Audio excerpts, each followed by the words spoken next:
Or- Hopefully, I'm trying to right now, so we'll see how it goes. All right. Let's see here. Watch myself. Yeah, because I was seeing lag. Oh, here we go. Here we go. Here we go. Now it's fine. I guess it was just that one time I had to sign up. All right. I guess we'll take it back from the top. That was weird. All right, let me repost all the links. God damn it. All right. The joys of doing YouTube. The Isn't it joys. right? Yeah. All right. Let me update all the links. Hey guys, thanks for coming in today. How you guys doing today? If anybody's out there. It's funny, I'm talking to nobody. Yeah. Nobody has the link. Exactly right. I'm All right. This one's fine. Are you watching it? not. Yeah, I'm just putting it on right now. It's just I don't know. It was weird just because like when I signed up for this, I was getting all this bad what's it called? Server errors. I was getting all these server errors when I signed up for it. It's probably just a glitch or something. And I guess probably when I signed up for it, that's why it screwed up. Maybe YouTube's going through a phase or something. No, because I've had problems when I live stream where it'll lag and it'll be just too much, and I'll cut it. Oh, you do some of your own live streams? Oh, every Saturday morning, 8 a.m. Oh, really? when you're sleeping. Saturday morning, 8 a.m. Oh, Jesus. That means it's tomorrow for you.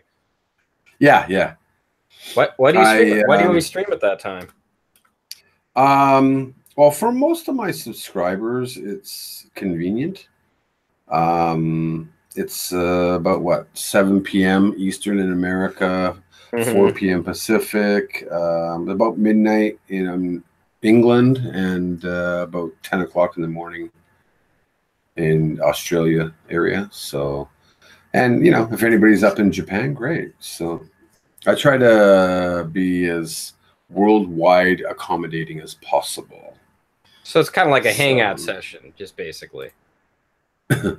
No, I do like just a live stream, and I get my community come in, and like tomorrow I'm actually doing I usually, like last week I did a trivia on Japan. I did about a 30-question trivia, had a winner, and in the comments they're all answering and stuff, and yeah, I send them like a care package from Japan. So a guy from Hawaii won last week, so I just actually got the package together today, so I'll go mail it out tomorrow.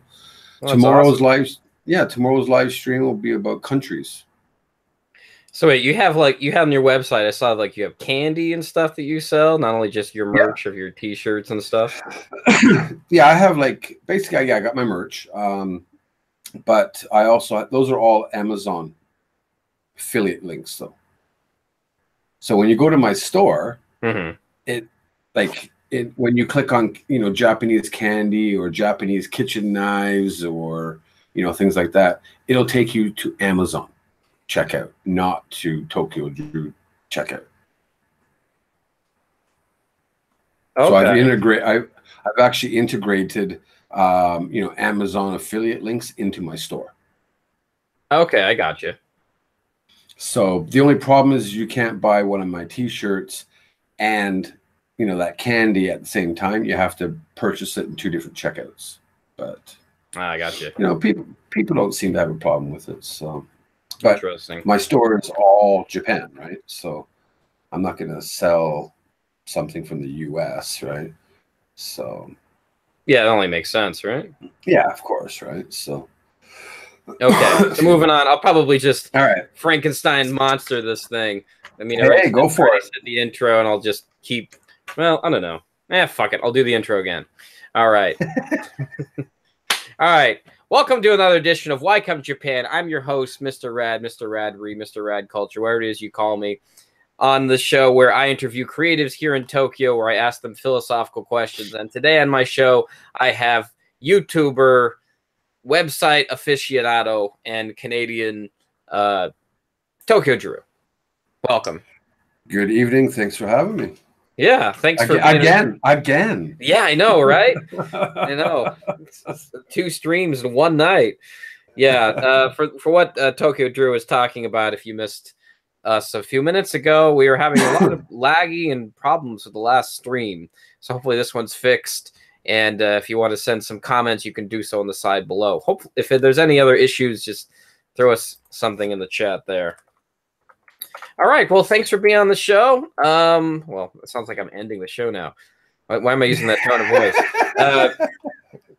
Thanks for being on the show. I guess where am I going with this? Oh, so I guess that brings me to my first question. So I mentioned the first question on the beginning of that live stream. I said, "What exactly is the TokyoDrew brand?" And you said it was basically like a website for kind of establishing a community. Can I say that? Yes, absolutely. Establishing a community, whereas on your website you have like what do you have? You have accommodation, you have like blog posts, you do YouTube videos all the time, and it's a very interactive platform. Yeah, basically it's not about me. It is about me. Obviously, it's TokyoDrew. But yeah, like I have my YouTuber spotlight every week, so I'm helping the community out that way. I have my community blog, where anybody that wishes to, post their blogs on my site to help gain exposure, to help the website itself. It goes both ways, of course. I have that. And then I have, my members area. I have travel. So anybody visiting the website specifically for Japan, hopefully all the information there will help them out. The videos, the blogs, the travel, the hotel, the flights, everything. So, indeed. Right. Okay. So now this YouTube thing you got there, is this something you just started recently, or have you always been making videos? I actually started YouTube in 2007. Nobody knows that. Really? Well, actually, I started that time. No, that's not true. 2009, 2010. But 2007. And basically, I made a few videos and posted. I didn't know what I was doing, and I thought, this is stupid. What were they of? Just like cat videos or something? It was just like my son playing the recorder and doing, like some school thing about, because I just first came to Japan at that time, right? It's only been here for about a year. And I thought, nobody does YouTube in Japan. So I stopped. Really? And was this go ahead. Was this on a different YouTube name, or is this still TokyoDrew? Yeah, no, it was under a different YouTube name. So canceled the channel and just forgot about YouTube for a very long time. But then I basically started 2 years ago. 2 years ago, June 6th, 2016. Right. Is when I got back into it. So I thought, what the hell? Let's become a J-vlogger, as you would say. What do you think initiated that spark? Was there anything that you saw in particular, like saying, "Hey, I got to be a part of the conversation. I got to do this thing"? Well, the way I started was not through Japan, and I was more into the Thailand scene. So I have a lot of Thai vloggers that are friends. Oh, really? And so in visiting Thailand, visiting people, I was friends with Sunny in Thailand, 20 Seconds in Thailand, all these in Thailand people that are vloggers over there. They came to Japan to visit me, but Sunny in Thailand is a German guy. He lives over in Phuket. He basically, when he came here in May 2016, said, "Hey, Japan is awesome. Why don't you start a YouTube channel? Because maybe there's not that many vloggers over here." I didn't know how many there were at the time, right? I only knew a handful of J vloggers basically over here. And that's why I started. He said that, your personality basically is what will drive you. And hopefully people will pick up on it because you don't bullshit people. So that was kind of how I got going. That's interesting. So how long were you in Thailand for? Oh, I visit like for a couple weeks at a time. Oh, so it was just for a visit. It wasn't. Yeah. Okay. I mean, nice place, by the way. I mean, like, especially if you like hot food, hot weather, 24/7. Yeah. Yeah, pretty much. Stay away from the tourist areas. You're okay. Oh, yeah, goddamn. Yeah, I know what you're talking about. Jesus Christ. Try getting out of there alive. Yeah. Yeah, that being said, well, so what is it you can tell me about the Thailand, I want to say foreign community? I guess because that's what we are. We're the foreign community in Japan. Mm. How is it? How would you compare it to like the Japan foreign community? Right now, there's only a handful of Thai vloggers over there that are at least 20,000 plus subscribers. Some are very good channels. Some are like my friend Rob, who runs 20 Seconds in Thailand. He's about 36,000, but he basically just hangs out in bars. So his content is crap, but his personality is amazing. Sunny in Thailand actually went private almost 2 years ago. So okay, basically, he quit his YouTube channel, and he now posts all his videos on Patreon. So he has enough of a following just to get. How does he get new people to come to his Patreon or Patreon? Or he still has his YouTube channel up there. So once every 6 weeks or so, he'll post a video on YouTube saying, "Hey, come over to come over and watch my private videos. Join the elite." Things like that. He's a great great videographer. His vlogs are amazing. Just too bad he's not the greatest person in the world.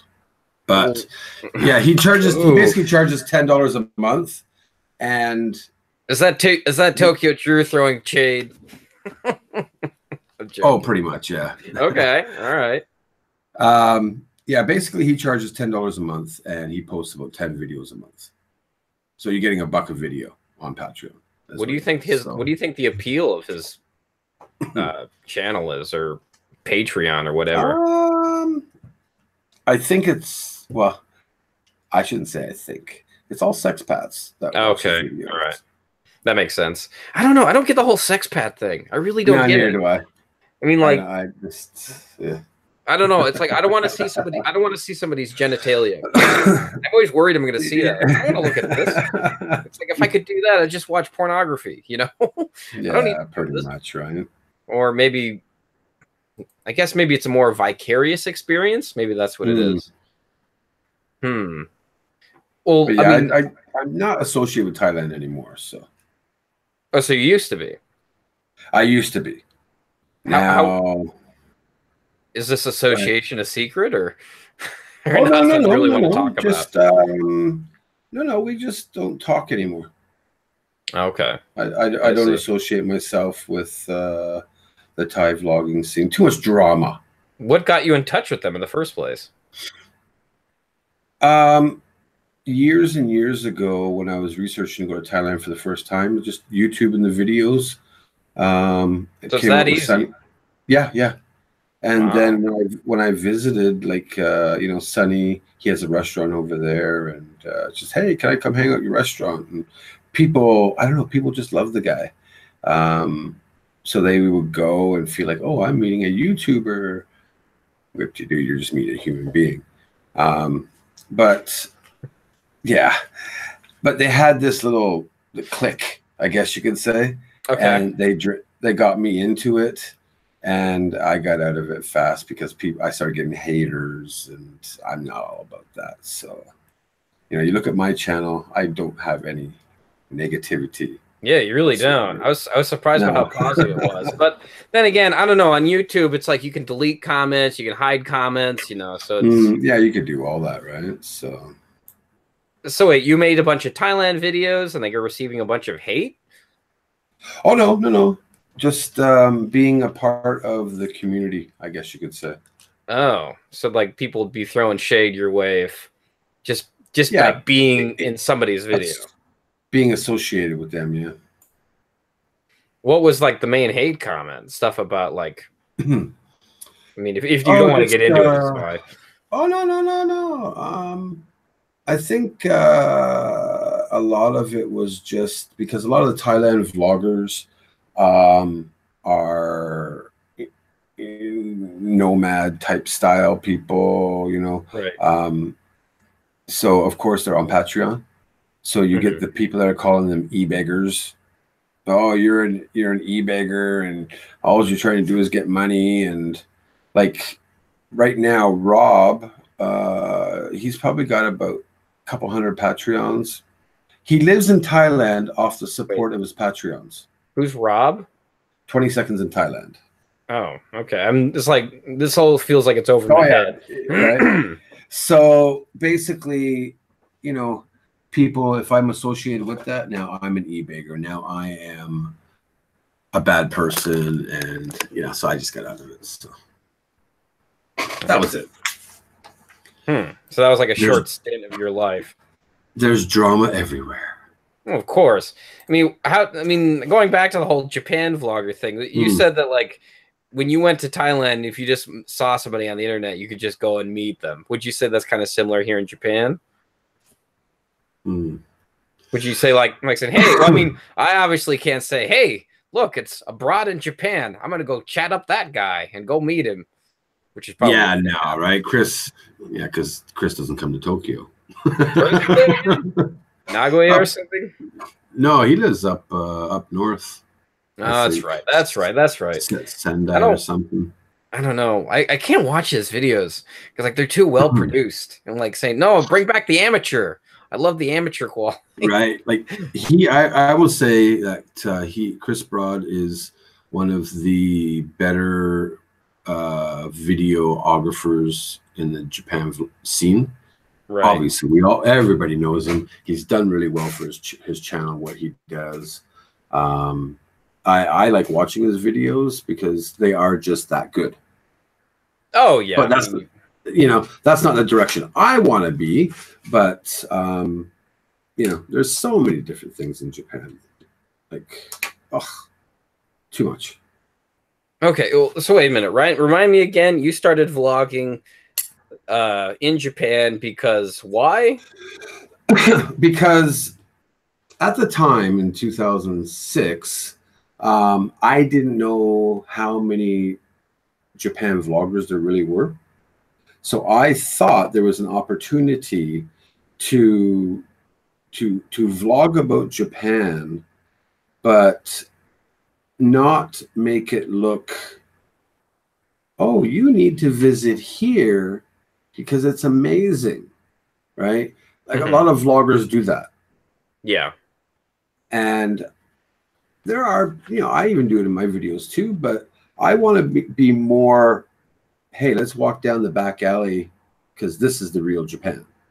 This is more of what I want to do, keeping it real, and just not when I say keeping it real, I mean like not editing too much. I do a little bit of cinematography type of thing, right? But I don't, when I film my videos, maybe people take 3, 4, 5 different takes. I don't. What you see is what you're getting. So it's all raw. Yeah, I take my clips and I just piece them together. Done. So bada bing, bada boom, huh? Yeah, pretty much, yeah. Yeah, I mean, yeah, I guess I could definitely see that. But probably it's kind of like I was talking to Eric Surf 6, and he was telling me about how he's been trying to do the whole daily vlog thing, but he finds the whole editing process kind of arduous. But he really loves Snapchat, right? And he loves just like posting like random videos of himself just doing stuff. But I don't know. For me, stuff like Snapchat, and even sometimes even for me for YouTube, I find the whole process kind of grating at times. Like I feel like there's times like where I say, nah, I don't want to just throw up a normal vlog of just me randomly talking. But I guess there is some joy to it. I mean, like you kind of see like your life kind of progress in a way. Oh yeah, of course, right? And the jump cuts are kind of fun because you can kind of just it keeps the pace going in a way. Right. Yeah, like I guess like with jump cuts or depending on the music that you're using, it'll keep the audience there, which is what you want. Right. So If people like what you do, they're going to come back. You know, like I try to do a lot of jump cuts. I try to do a lot of, talking, all of a sudden, boom, and then all of a sudden, boom, and, that seems to keep people around for a few minutes anyways. Yeah, definitely. All right, so here's a deeply philosophical questions. I know you've been dreading these, because on the show, I mean, I try to like write up questions that are appropriate for my guests, or like when I see somebody, I'm like saying, I want to have like a beer conversation with this guy, right? Right. So, like when I met you at the Hanami 2018 Hanami, just sort of like this guy has his own website. Man, I'm totally slacking here. Like the merch is really cool. The community's awesome. I'm like, I need to know more about this. So I kind of want to pick his brain. So with all this being said, here's a deeply overtly annoying interview type question. How is it that you see yourself on the platform on YouTube, like compared to like other vloggers like me or Gimme Break Man, or as we just mentioned, abroad in Japan? And don't say in a pond or a mirror. That's what I would say. Where do you see yourself, Where do I see myself on the platform? Wow. No, I mean, like, how does it that you see yourself on the platform? Like, how do you picture yourself? I guess we kind of really went through that, didn't we? Kind of, but like I don't feel like I'm anywhere. Okay. I'm not like, this is just my hobby, obviously. And I do it for the love of it, but I want to be as informational. Like here's a good example, right? We all know Angela from Internationally Me. Okay. We don't. Who is that? Oh my goodness. I've been like out of the loop here. I don't know. All right. Angela. So in about an hour from now, I'm going to send you your own homework. Okay. All right. Done. Internationally Me, Angela. She travels around Japan, or has, and does really unique vlogs, like guest housing, or eating ramen in this place, and really talking about the town, and really informational videos. Okay. Right. Chris does the same thing. And there's a couple other vloggers out there that do that. Now, for me, I'm not going to travel around Japan. I'm Tokyo. Mm-hmm. So right there, I look at myself as just a Tokyo vlogger. I shouldn't say a Japan vlogger, a Tokyo vlogger. Right. Hence the name.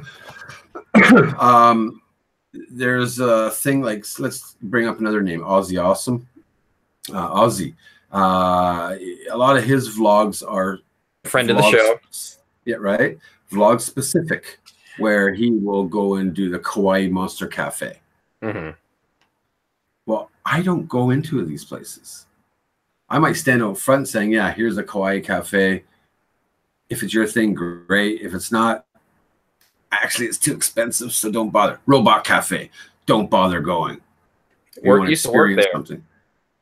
Oh, yeah? Oh. Yeah. Well, poor you. I'm not going to make a video about that when I get around to it. But I think it's more like I want to show Tokyo on a different level than other vloggers do. So I'm the little guy. I wish I was a big vlogger, well-known, many subscribers, but I don't worry about that. I just worry about my community. Right. So whether I think right now, as of today, actually I lost 2 subscribers today. Damn. About 1,850 subscribers. But I might get maybe 30% subscriber view time a month. That's my community. And a lot of those subscribers are actually registered on my website. So in the back end of my website, I know who is subscribed to my channel and to my website. So that's where I really focus, is to my community. I don't focus to, and anybody that joins in, obviously. So I'm the little guy that's trying to create a tight-knit community about information of Japan. So I think that's where I see myself. Pretty much keeps it real. Yeah, basically. That defines everything in a nutshell. All right, so tell me, Drew, how do I become a TokyoDrewer? Well, you don't. You become a TD crew member. You just sign up. You just go to the thing and you type in your credit card info or what? Or well, you can register to my. Go ahead. So wait, if let me just type in TokyoDrew here. Is it a subscription service? It costs money or no? Okay. Oh yeah, yeah. So you can register to my website for free. Okay. But there's also a subscription service there. There's 4 different levels. Of course, it's just like Patreon, like I said earlier. But every level will give you something different. Right. So it's basically helping support the website, helping support my channel. It's my own membership subscription service. So I have about 20 private videos. I add about 3 a month, and I have private blogs also. So wait, so the sex pad videos I can get about why I watch those. Why should I watch these? Sell me on this. Okay. Hope that doesn't sound condescending. No. Okay, so why should people sign up, basically? Yeah. A lot of my subscribers basically want to know about my private life. Really? And that's where I post it. Like what private life things? I mean, that you talk about, like here. No, it's more of my daily life. Like how to get a Gaijin card or something, or how to get married. No, I'll put that on. I'll put that on YouTube. It's more of, hey, I'm sitting in my house because I don't usually show my house. I might be walking with my wife and dogs, and my wife is never in my YouTube videos, really. Right. I was gonna say something. So basically, she's in a few of my private videos. Because people are like, well, hey, we want to see Hiromi. Well, you want to see Hiromi, go here. Blogs. You think people? Go ahead. You trust people to, like, I don't know, showing them your private life when they give you some money? Well, it's not. Sorry, I'm turning my fan on here. Okay. It's summertime. Yeah, exactly right. I'm sweating like an ass here. Yeah, I'm doing the same. It's not so much private life. It's just things I don't want to show to the whole world. I see. So I'll share with my community, but I won't share to the world. I see. So things about your wife, or like just how to like going to a Japanese grocery store, or absolutely. I'm trying to like put in my mind like what makes me want to be a TokyoDrewer, if you don't mind that connotation. No, it's kind of funny, actually. I think the people that are my members right now, I have about 10 members or so right now. Corp is in the conversation there. I just saw that. They want nudes. Okay. Yeah, he's a greaseball from Portugal. You're on that level with him, huh? Oh yeah. Actually, he came to Japan. We met up. So, how do I sell you? I don't. You know what? Honestly, I don't sell you. Okay. The no-sell approach. It's basically, you want to be a part of my community. I'm straight up with it.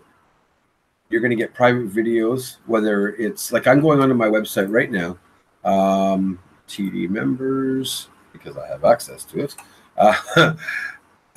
Basically, I'm looking at it right now. Like my last private member video was daily living in Tokyo, taking my puppies for a haircut and going to a vegetable buffet with my wife. There's private club dining in Odaiba, Tokyo. There is, going to Sugama Jizudori, which is a Gigi and Baba style shopping street. I did a Thai video, which was pretty popular for me, for my size of channel, last month. It got about 6,200 hits or something. But there was a full authentic, I guess, traditional Thai dance, and I put that full dance onto my membership, where in my video I show like 10 seconds of it. You know, so just certain things to, you know, that might interest people.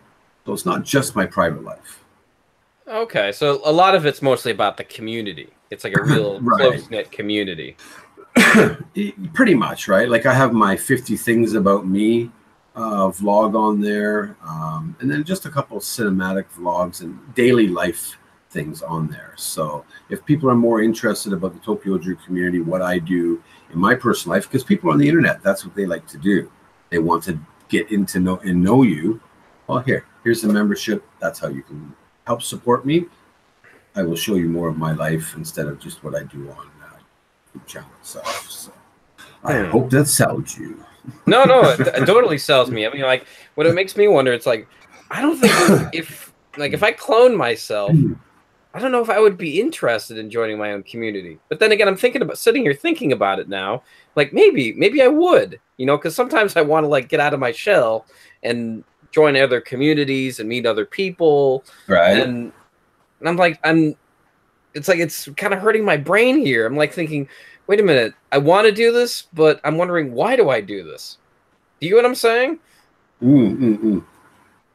It's funny, is Corp just said it really well in the thing there. Like, I actually do respond to every comment on my channel. I take the time out for every email, for every person in my community. So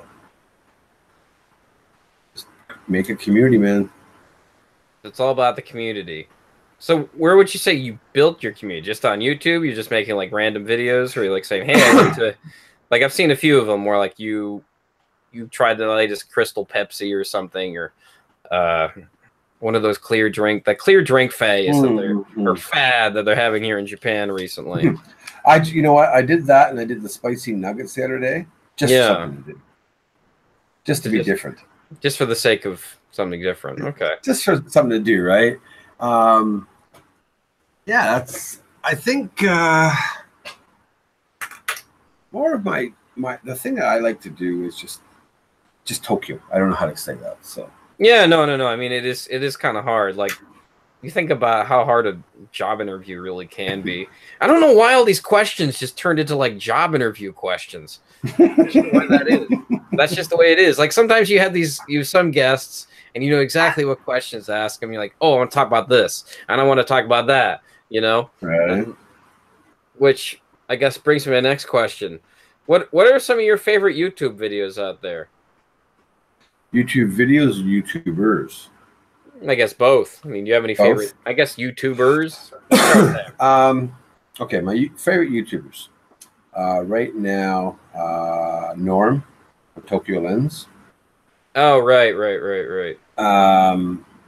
I didn't know of him much until a few months before the Hanami this year.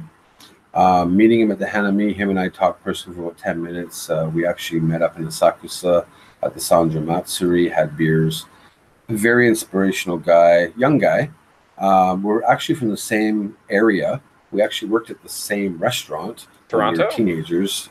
Well, a different small town. Oh, that's right. Outside. Well, actually, a different one than that too. But so yeah, right now I religiously watch Norm.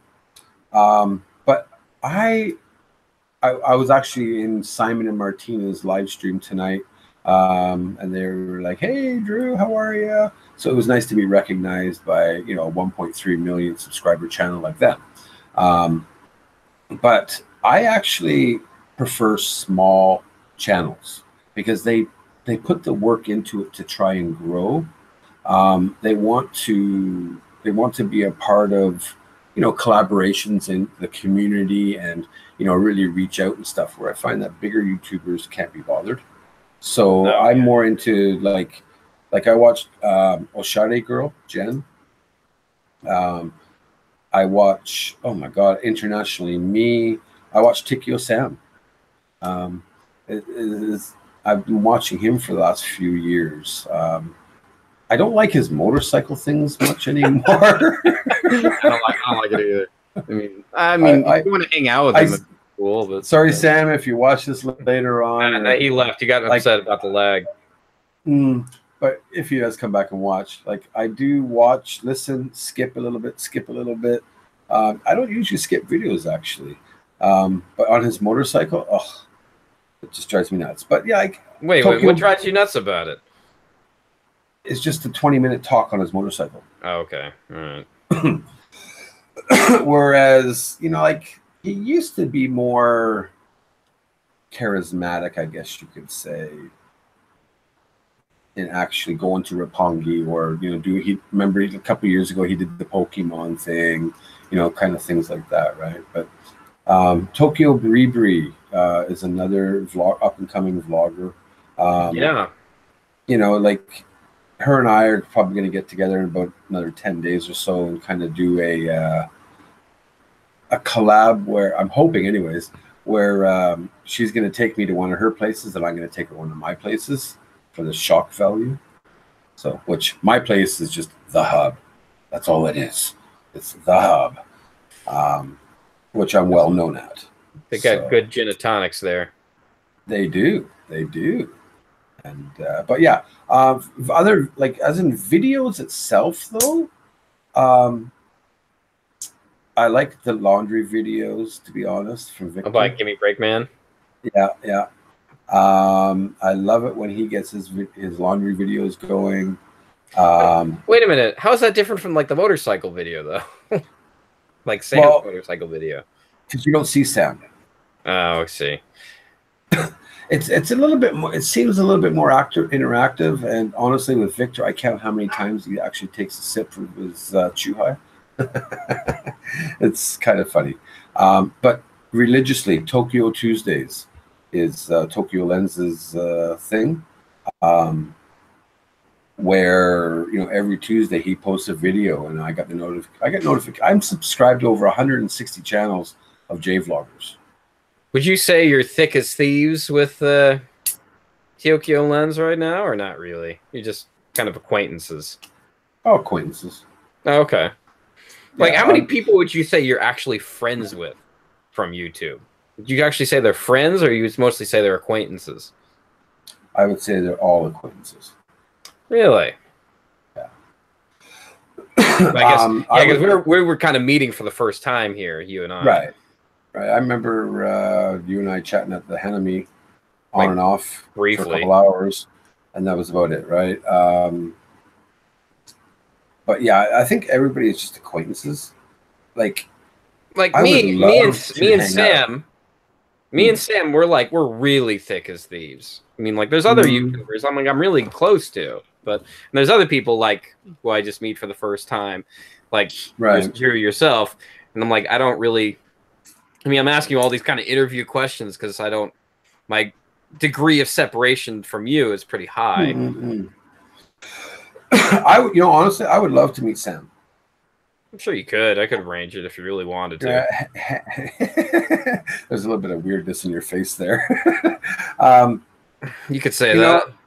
Because I hear this about him, I hear that about him. So I would like to meet the person in real life. All right. And judge for myself, right? Mm-hmm. I met Hiko and I met Victor a couple years ago. Hiko Simon, Gimme Break Man. Right. YouTube. Yeah. I was like, oh wow, yeah. But I was like, okay, after meeting them, like they're just normal people. Right? We're all normal people. Wait, you're expecting something more about them? Right? Well, I was. What were you expecting? Like, I have no idea. Like a lot of people get like Super Mega Man powers or something. Well, kind of. Understandable. I think, like a lot of people hold, like as an example, Victor. They hold him up higher than other YouTubers. Well, he's been doing it a long time, right? But he's still a human being, and so is PewDiePie. But he's kind of a god. No. Anyway, continue. Sorry. not to me, but so in meeting all these people, they've become acquaintances. Some have. But I treat people as humans, not as a YouTuber. So that's why they're all just acquaintances. I'm sorry, but I don't have the time to do a full-time. If I was up to 1 million subscribers, then I would do YouTube full-time. But I do this. Everything is done in my spare time. I work Monday to Friday, 10 hours a day. I run an Eikaiwa in Kanto. Like, I'm busy. So wait a minute. You run an let's talk about that. You run an Eikaiwa in Kanto, like it's your Eikaiwa? No. My job, if that's what you're asking. Yeah, if you don't want to talk about it, it's fine. I mean, everybody people hate talking about it, but whatever. No, because everybody knows what I do for my channel, anyways. Okay, good. Good. I basically entering safe territory. I am. Let's say it this way. I am the Saitama manager of an Eikaiwa company. So we have 40 schools in Saitama that I look after. Sounds like responsibility. But also I am the foreign manager of Kanto. So I look after I look after the manager of Ibaraki, the manager of Chiba, the manager of Kanagawa, Tokyo, Yamanashi. I'd make sure that they're all doing their stuff. So I have the region of Kanto to look after for my company. So I travel a lot. I'm busy, hence why I don't upload that much. So hence why it's a hobby, right? And when I don't have YouTuber friends, so. Yeah, no, I barely have the time to make this sometimes. I mean, I'm trying to like push out vlogs and video essays and stuff. And it's just like finding the time. It's like it's a real challenge. It really is. No, it can be, right? Yeah, I mean, especially if like I don't have the energy for it, and I can't have that attitude. Really, I mean, especially if I want to take it seriously. I totally get that. I mean, yeah, so it's pretty hard to have like real friends on. I mean, all you really have is just acquaintances and like comments. Pretty much, right? Yeah. Yeah, that's interesting. All right, so and what are some videos that you've made that you're particularly proud of? If you're having any like videos like, that was a good one, I'm glad I made that. I think that not like maybe not in view count, but like I was really proud of the Shinkansen video I made, where it kind of gives people the idea of how to take a Shinkansen from Tokyo to Nagoya, right? But in my way, so which is kind of hard to explain because no, I totally get it. I mean, YouTube's a vicarious experience, so. Right. But there are some videos out there, like I did a shrine video on Nezu Shrine where my editing was like perfectly done to the T. I did, was it Kichijoji? I think it was Kichijoji video, where I was spot on with the jump cuts. So it's a lot of keeping the audience engaged to stay on my videos is what I'm trying to achieve. Soak in the information, but enjoy how I'm editing. So, and I bet you, I can't read the comments, but I know if Corp is in here right now because I haven't got the. He's probably saying something about a peeing man, isn't he? Yep, exactly. Hold on, I'm gonna go over there now. Yeah, no, that's exactly what he says, verbatim. Best video of the peeing man. I guess I got to go check that one out. That was homeless in Japan. I was standing there. I got my camcorder. I use a camcorder. I don't use a DSLR or anything anymore. And I was, I have my camera and I'm pointing up and I'm talking, and I could see in the side screen, all of a sudden this homeless guy right in front of Ikebukuro Station just stands up and just starts peeing all over on the ground with hundreds of people walking by, and I was kind of like, okay, so yeah, that's what he's talking about. Yeah, no, that's YouTube gold right there. All right. But So, anything that I can give information to is what I'm proud of for my videos. okay, well, that's understandable. I mean, yeah, I like for me, I particularly really find making video essays very uh, therapeutic for myself because I Mm, feel like I was working towards something and I made something. And it just doesn't feel like something where I turned on a camera and I said a couple of words. The end. You know, right, exactly right. I don't want to have like, I mean, this is just me. I mean, I don't want to like put myself out there and just make something for the sake of making something, which often has to be done because, you know, if you want Mm, people to, if you want to have your community, you know, be stable, to be alive, you kind of have to keep making stuff. right. The way I kind of had to look at it, or kind of have to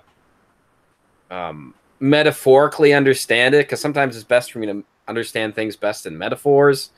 Like, to me, it's like, imagine how many English classes you teach in one day, you know, and just think of YouTube videos as teaching English classes, you know, and you have to keep your students entertained, and you have to Mm, have a beginning and you have to have an end. You have to have like something they learn in a way. I mean, yeah, it doesn't always have exactly. to be something that they learn. It can just be something where you just do something. You go in a room and you do your gaijin thing, and then you come out a different person or whatever, right? Mm-mm.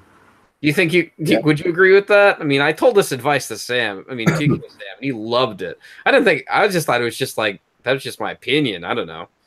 I didn't think too much of it. I think you hit it pretty much 100% there.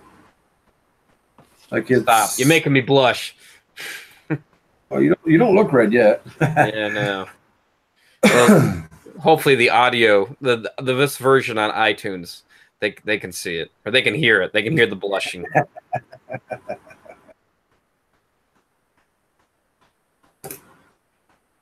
All right, so dude, next question.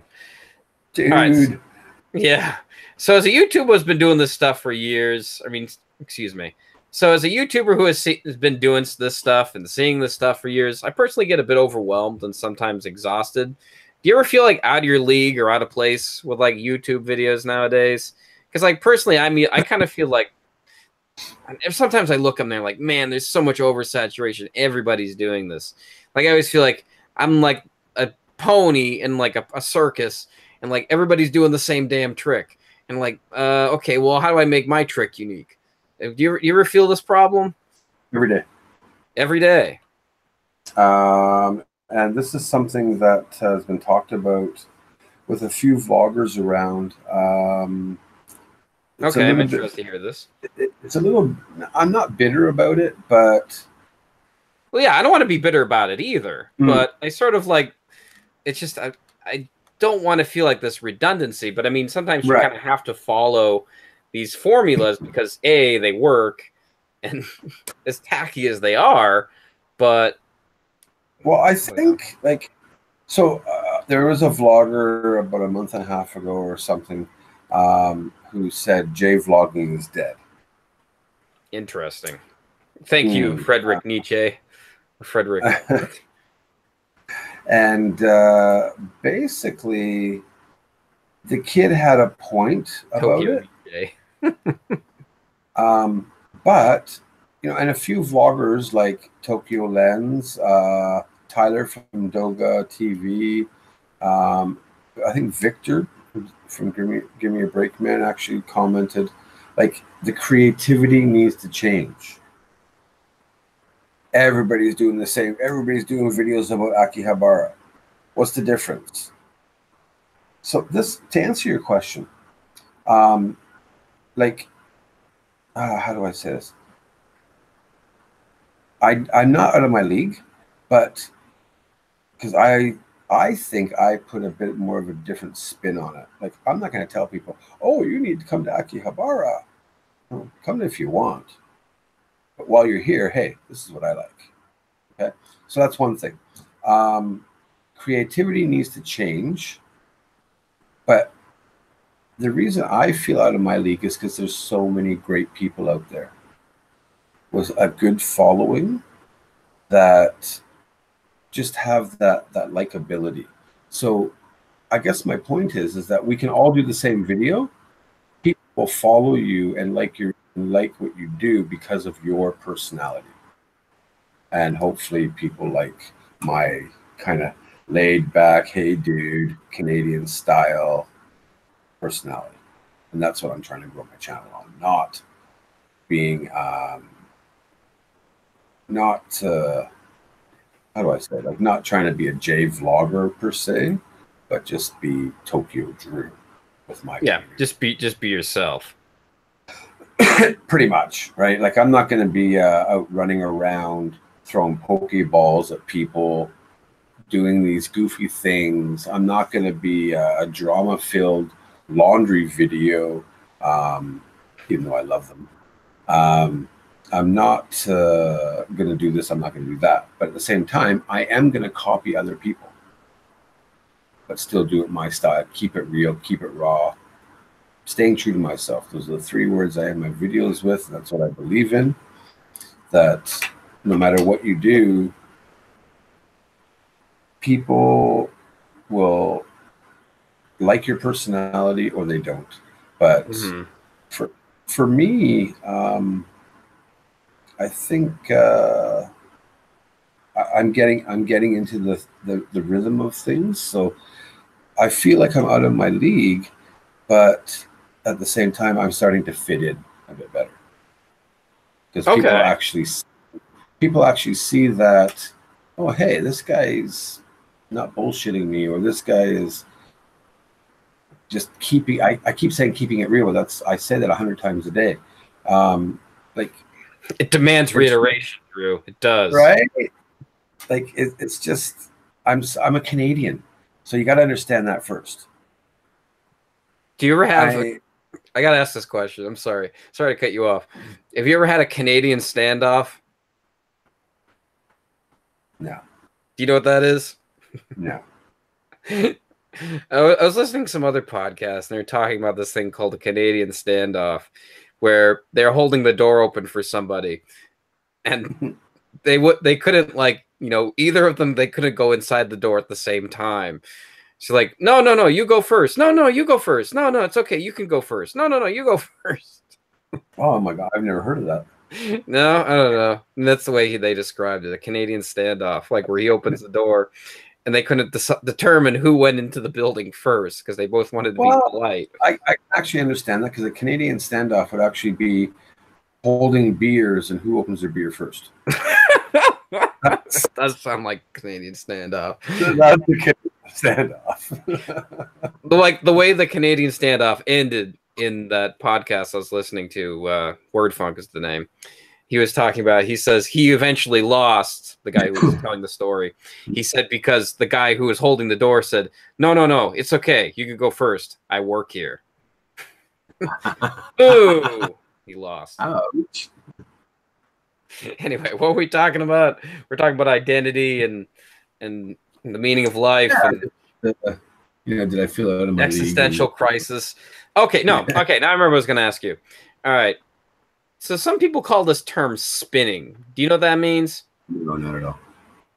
A friend of mine described this to me once. He said that spinning is that feeling like when you feel like you're doing stuff, but it's not really amounting to anything, or you're not really you're not setting goals for yourself. You're not really evolving as a person. Do you ever feel that way? I mean, because I know a lot of, absolutely.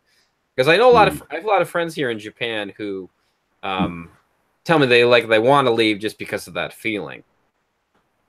Well, let me correct myself. I feel that way in my YouTube life. Oh yeah, no, I feel that with YouTube. I feel like my what is it? My job. Sometimes, and sometimes with YouTube as well. For my personal life and my work life, I'm fine. Right? Like, I have a solid job. I have my own mansion here in Tokyo.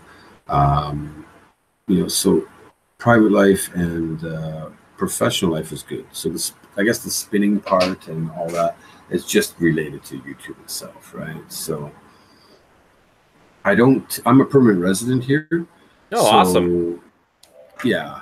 And I've been here 12, 13 years old. I mean, 12, 13 years I've been here. I have a set foundation. And I'm old, don't forget. You probably don't even know how old I am. So old enough. Old enough to drink, right? I'm over 50. So okay. I do have a foundation set here. So that's why I treat YouTube the way I do. Is I get overwhelmed with it. I try my best. I feel like I'm going in circles. I want to evolve, but then I can't evolve because my stubborn judgment of how I edit or how I do this just might affect certain things. If I could actually blog about my daily life at work, which I can never divulge my company, or my private life at home, I'd probably have 10 million subscribers because that's what people want to see. They don't want to see Akihabara. They don't want to see this. They want to see like what is a person living in Japan actually doing. But to carry my camera from my house to the station, it's kind of boring. It is. You know, hi, I'm passing by a 7-Eleven. Oh, now I'm passing by the dry cleaner. Now I'm, no, right? So. Yeah, I mean, I totally get that, but there are some moments like when I've like filmed myself randomly and I'm like, wow, that was really interesting. I'm actually really glad I filmed that, You ever have those moments? I've had a couple of those moments, yeah. And not many. Okay. But again though, like I seriously like just grab the camera, press start and go. And I never retake. So, or I might retake, but usually that goes into a blooper reel. Anyways. Kind of weird. So, yeah. Okay. Well, I mean, like, I don't know. I mean, one thing is about... Shoot, I'm losing my train of thought here. One thing is that, like, I want to make videos, right? Jesus, I'm losing my train of thought. Something caught my attention on the side of this video chat thing. Oh, fuck. What are we talking about? Jesus. It's got a headache. Hey, stop laughing at me. Man, getting a headache now. That's too funny. We're talking about videos. Right. Oh, now I remember what I was going to tell you. I hate that. Come on, tell me you relate to this, or like you lose your train of thought like mid sentence because you focus on one goddamn thing and you keep on focusing on it and you're like, wait, what the hell was I talking about? It's like Google. I don't know if you ever have this problem, but like when I go on my phone and I go to like Google to type something in, some news article always pops up.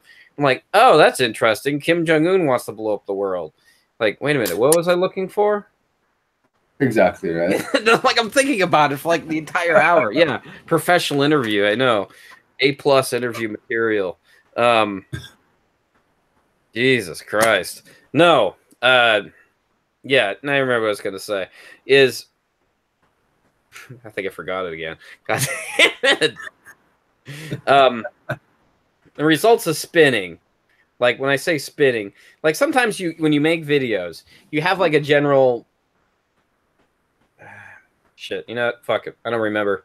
I'm going to skip it. Go on to the next question. It's a good question there. All right. So I remember reading this quote one time that was handwritten in a book that I used to like. I looked at it at a used bookstore. Like it was called Book Off, and you know Book Off, right? Yeah.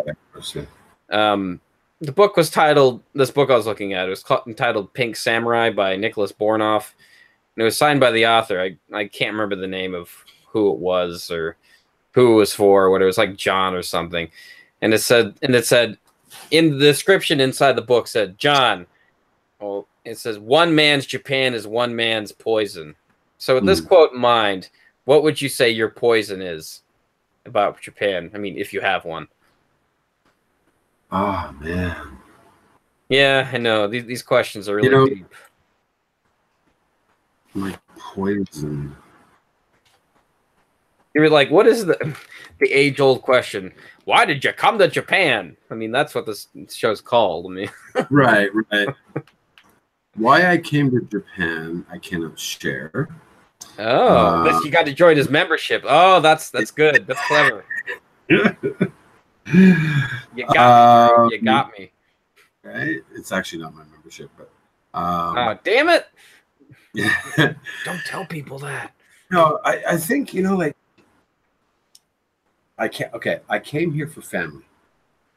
That's good enough. Right? But while I am here, I'm here for other things. My life. So I guess like I fell in love with Japan. I don't see anything wrong with this country like I do Canada. So I guess, like doing it reverse way is I don't even know what the hell I'm saying now. God damn it. It's like, is this like the losing train of thought podcast now? It must be, right? Like, I love Japan so much. I love everything about it, but I have things that annoy me. So I guess that would be the thing my poison about Japan would be just all the little idiosyncrasies that I didn't think were actually relevant in Japan. Yeah, I think what's his name? Abroad in Japan had a really good point. Like one of the things that keeps me in Japan too. It's like one day you're just like walking to like maybe the Konbini or something, and then you see like this little tiny thing where it's like a mountain or something, and they have this cute little design written in. You're like, wow, that's really cool. Yeah. Like you can see like these little. You know what I'm talking about? Yeah, it's there's a lot of like just unique, weird, interesting, simple things about Japan that you take for granted on a daily basis. Indeed. Right? Like, just like what you said, right? We would just never notice it. But a visitor would be like, wow! Right? So taking Japan for granted, I think, is after you've lived here for a long time, it's just like, living in any country, really, right? You take it for face value, and you forget why you're really here. Yeah, no, I could totally relate to that. Well, so what is it that you didn't like about Canada? I mean, it sounds like you have some grievances. But I guess I have grievances in my home country, the U.S. Well, you can't smoke anywhere in Japan. You can. You can't drink anywhere in Japan. You can. Getting the idea? Well, I mean, don't you think those are going to go away at some point? I think they'll go away in about 2 years from now when the Olympics come, because that's what Japan's talking about. Raising the price of tobacco for the Olympics to be on par with the rest of the world, raising their liquor tax. So those might be okay, but those are just like vices, right? That some of us have. I'm a smoker. I drink every once in a while. But things in Canada, I think it was more of the unemployment rate. Okay. Like really deep into it. Like, you go to university for 5 years and you work at McDonald's. Now, being a McDonald's manager can be an actual good job, I hear. But it's like, okay, I finished, I got my master's in this, and I got my blah, blah, blah in this, and I'm going to be a science professor, and now I'm working at Lawson's. That's what Canada does to you. Jesus. Well, I guess the same in the U.S., though. Exactly, right? I mean, maybe that's a false equivalency, but I'm not sure. Kind of. So coming to Japan and having the opportunity that is very unique for us as foreigners, 90% of us work in the English teaching industry. Yeah. Pretty much, right? And that job is always going to be there. You think so? And I know so. Why do you say that? Well, from what the Japanese government, the Ministry of Education, like the English levels are just going to be added more and more and more, right? My son is in junior high school, grade 2 right now, and he's doing 1 hour of English every day. Whereas 4 years ago, that same junior high school had one English class once a week. So they're adding more and more English. Japan is the number one country right now, I believe. I don't know the numbers though, where English as a second language is taught. You know, it is taught in Korea, it is taught in China, it is taught, you know, a couple other places, right? Other countries, but we always have a job. Go back to Canada, go back to America, you're probably going to be on welfare or unemployment or working minimum wage to medium wage job where your qualifications are much higher. So you're probably not going to get that job back home. Whereas in Japan, if you can, and we all know, right? The wage for teaching in Japan is at a medium about $2,500 a month right now. Yeah, which is not the greatest, but if you can work your way up, you know, private students, there's all kinds of opportunity, I think, in Japan. So that's kind of where I'm going with that. Is I just think there's more opportunity right now in Japan than there is back in Canada. That's true. I mean, the only reason why I say like I'm kind of fearful that it might go away at some point is the fact that maybe Japan might take it a little more seriously and they might hire more like people from more educational backgrounds, you know? Qualified people or something, right? Yeah, but I'm also thinking too, like, because I went to a school called Temple University, Japan, maybe you've heard of it. Mm-hmm. And a lot of it, they'd always have teachers leave all the time because, you know, they don't really want to adapt to living here because they've become too, you know, they like their own home country better than they like living in, you know, Japan because it's just too different for them. So I want to believe what you say is true, and I'm pretty sure that you are. Everything you say is true, but I am kind of fearful. But whatever, who knows? Maybe I shouldn't even think about it. I got 15 years to retire, so in 15 years from now, they'll still be, you know, teaching English here, so I'm not worried. Personally. Yeah, definitely. All right. So, yeah, okay, I finally remembered my question. It's like one of the simplest questions. I don't even know why, because you were mentioning about your age, right? And I was going to ask you, how long have you been in Japan? Long time? 13 years. Okay, well, almost about the same as me. Well, not 13. I've been here about going on 9 here. But you're mostly in Canada before you. So 13. That must mean you came here 2005. around 2005. Yeah. So but prior 2005, you were in Canada. Yep. Oh, okay. Gotcha. All right. So I've noticed quite a. What the hell? Oh, I just clicked the wrong button on my TV. That was. All right. There we go. Great. All right. So I've noticed quite the amount of written posts on your website. Have you ever had more than? Have you had more of an aspiration about writing about Japan or making video blogs about Japan? You know, like the vlogs, quote unquote. Which, because like, it seems like you update this website almost every day. It's daily, right? Yeah, like I have all the news articles. So every morning I wake up at 6 and I work on my website until about 8:30 in the morning. So 2.5 hours every day in the morning.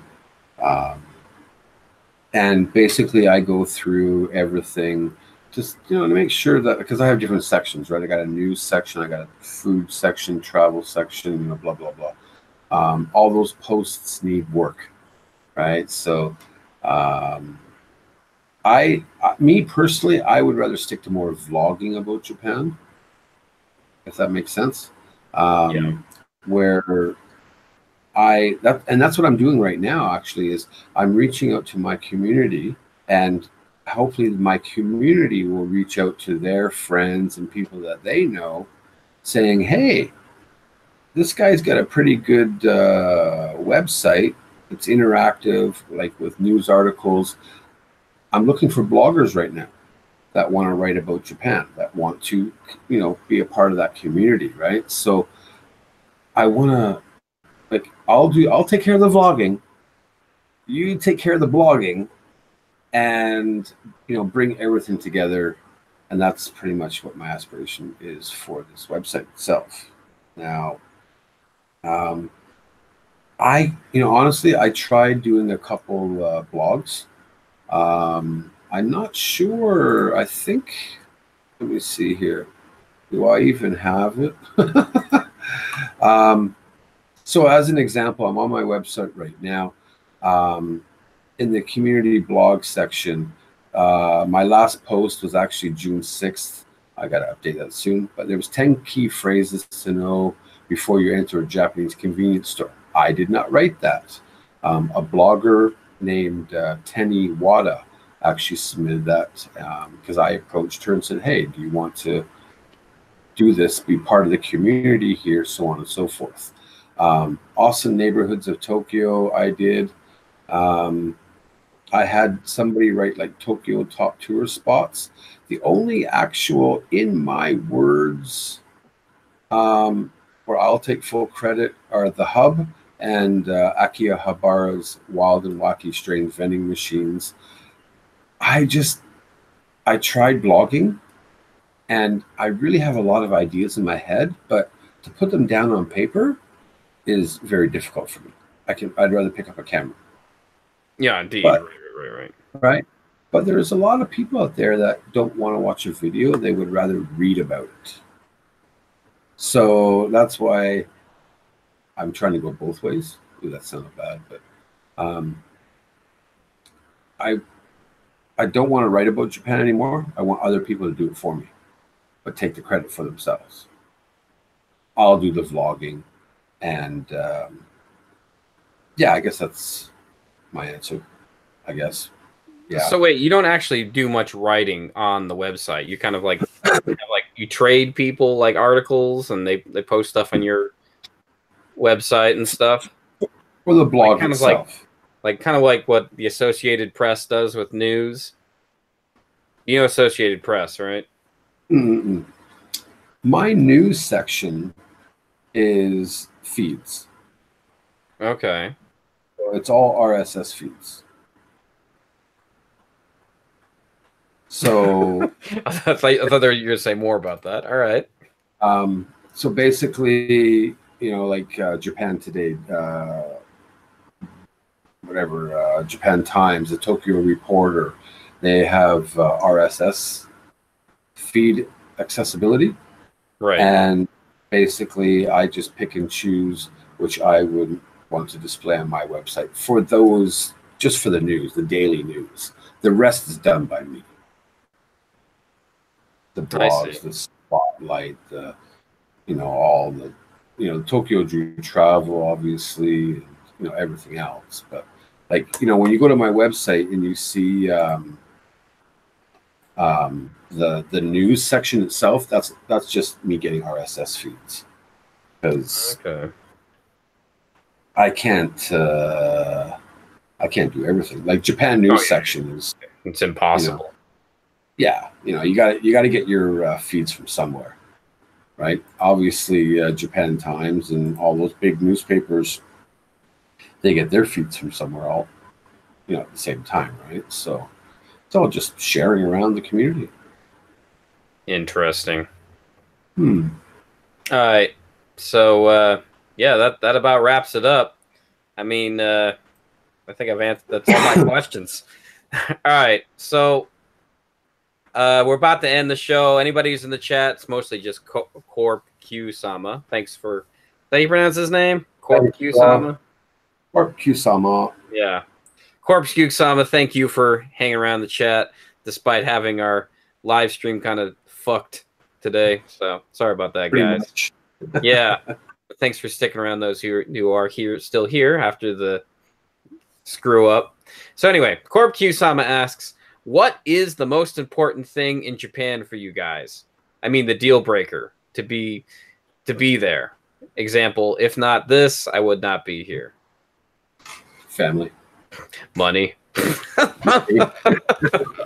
If you want a more juicy answer, I mean, this is you can make fun of me about this because I mean, some of my older videos, they have some of this in here. I originally came here. Well, this wasn't the whole reason. There was a plethora of reasons. I mean, one of them was I was into Japanese movies. I'm actually a quarter Japanese.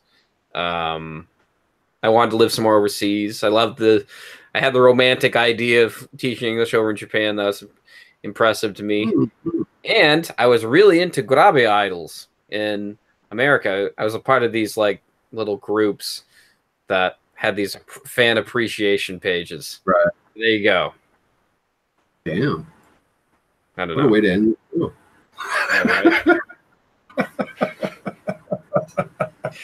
All right. That's it. You just want to say family? You don't want to have anything juicy, something ridiculous? Like No, I'm really into Dragon Ball Z episode 25. You know, that's my shit. Yeah, I don't like manga. I don't like anime. There's nothing like that initially sparked you about Japan, like saying, "Damn, that is really interesting." Actually, well, yeah, there was. Okay, yeah, there was. 3 things: I can smoke anywhere, I can drink anywhere, and the trains are awesome. Well, you can do that in China, though, right? I mean, I go like, no, that's China. And every train in Japan leads to the hub. Okay. Well, that's the thing about this. The title of the show, "Why Come Japan?" I used to always find it funny because I'm sure you've gotten this question before, right? Yeah, pretty much. I don't get it on a daily basis. Oh, hold on. Corp Q Sama says Drew lies. He has a One Piece shirt. Oh, really? Actually, I do. Okay. But I've never watched One Piece. Neither have I. I bought it for failure. I bought it for $5 at Shimemura. That's good enough. And if anybody knows what Shimemura is, it's a very discount old lady shopping store. So, yeah. And it was the only 5L size I could find. Because I'm a big guy, so. So there's what guy? But that Corp remembers that. That's hilarious. Hey. Corp's a true drewer. Yeah. You should call one of your top tiers on your website. Be a true drewer today. Have like a picture of you, like dressed up as like Uncle Sam or something, pointing at the camera. But not dressed up as Uncle Sam, like dressed up in like I don't know, a Canadian version of Uncle Sam. I don't know. Yeah, definitly. No, yeah, I'm here for family. That's it, family. It's mostly just family. Like I don't know if you want to divulge this information. If you don't, you could just say, just give me the bots or something on the camera.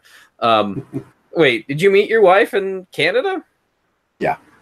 Oh, I see. And that's what brought you to Japan, just because you met her in Canada? Yeah, pretty much, yeah. In a nutshell. And then once I came here, fell in love with the country. Fell in love with the culture, the style of everything. Right. That's why I stayed. That's why I became a permanent resident. That's why Japan is my home now. Because I just love the country so much. I see. There are things I hate about it, but that's another day. Right. Well, yeah. That's anybody can hate on anything, really. But yeah, no. I mean, one thing I'm not sure. This is how it is in America. I'm not sure how it is in Canada, but like in Colorado, that's where I'm from. It's like a very. It's not like California. It's not like Oregon. It's a very kind of whitewashed kind of white people city, right? Or not city, state for the most part. And so sometimes, like there was like a long ass time ago, there was a Japanese relocation camp in Lamar, Colorado. That's like a city. So I mean, but the Japanese population. I swear, it's the heat. It's the heat. The heat's getting to me here, and I think it's getting to you too, because it's getting to my face and everything. And you ever had that problem? Because like I'd be at work, right, and it'd be deadly hot, and I'm making so many mistakes, like mistakes right after, like hand over fist, you know, just because the heat is just getting to me. Yeah, no, well, I don't know. When I walk into the office, I put the aircon down really low because we all know Japanese aircon is 26, 27 degrees, right? I walk by, I turn it down 22, 23. I don't have temperature control issues, and I'm the boss. So, you know, I have Jima-sans that work for me. I have teachers that come in. So, you know, like when I walk into the office, they all stand up and, oh, let's go some of this. And I'm just like, sit down and say good morning, please. That's me. But, Cultural appropriation. right? Like, honestly, I am so tired of what's got some of this that I tell people, shut up, say good morning. Yeah. Say good But, morning and yeah. buy me some donuts. Yeah, pretty much. Tim Hortons. All the way. Oh yeah. Wait. Well, is this an unpopular opinion? Tim Hortons, good Canadian donuts or horrible Canadian donuts? Say that again. Tim Hortons. Yeah. Good place for donuts, bad place for donuts. Good? Yeah. Okay. Drew's like giving me the thumbs up sign for our audio listeners out there who can't hear this. That's what he's doing. I think they make a great Boston cream. They make a great French cruller, and they are the originator of the Timbit, the little donut hole things. They're awesome. And coffee is addictive. Okay. I've actually never eaten or drank anything at a Tim Hortons before. Oh my god. I guess I'm missing out. All right. Q-Sum has one final question before we leave for today. I guess you probably got to get going, don't you? Yeah, pretty much. Yeah, sorry. Nope. What is the most difficult listening, speaking, or writing in Japanese for everyday life? All three. For me, I don't know. I mean, the writing thing's not so bad. The listening, like sometimes there's like these small, like the small ts. I can't always hear that all the time. And there's like certain like pronunciations, like I really have to listen, right? And I can't be lazy about it. Right. I mean, this memorization of kanji is pretty hard. Yeah, I don't. Listening for me is easy enough because my junior sons only speak Japanese. I primarily speak 90% English every day, though. So my speaking of Japanese is not the greatest unless I'm talking to my son. Writing, I don't even attempt. Can't be bothered. Right. Well, yeah. Most of the time, you just have your iPhone or your things you could like text and stuff. Yeah. Right. So for me, I think writing for everyday life, writing and speaking is, you know, the difficult ones out of those ones. All right. Great. Well, I wanted to ask one more question, but I'm guessing you're probably too tired to continue. Ask what? All right, you're fine with this. All right, so I guess it's kind of a long story. You all right with this? Yeah, go for it. Man. All right. So, like, I was getting to this point when we started talking about Tim Hortons. I was saying that in Colorado, there wasn't much of an Asian population. So I was kind of going through this phase of my life where I was interested in like my own sort of nationality. What's the word?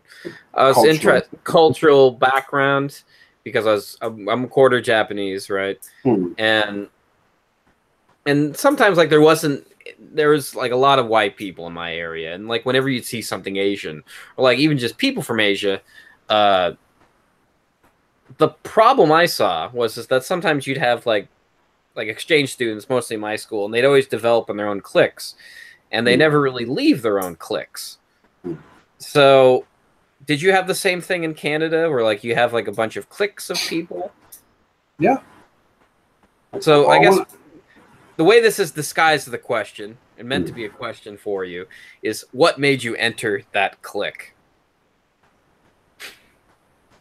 Um, okay. Back in Canada. You don't remember? Oh no, I remember. I was the creator of that clique. Ah, okay. Well, okay. What made you want to make that click? Because I was the captain of the football team.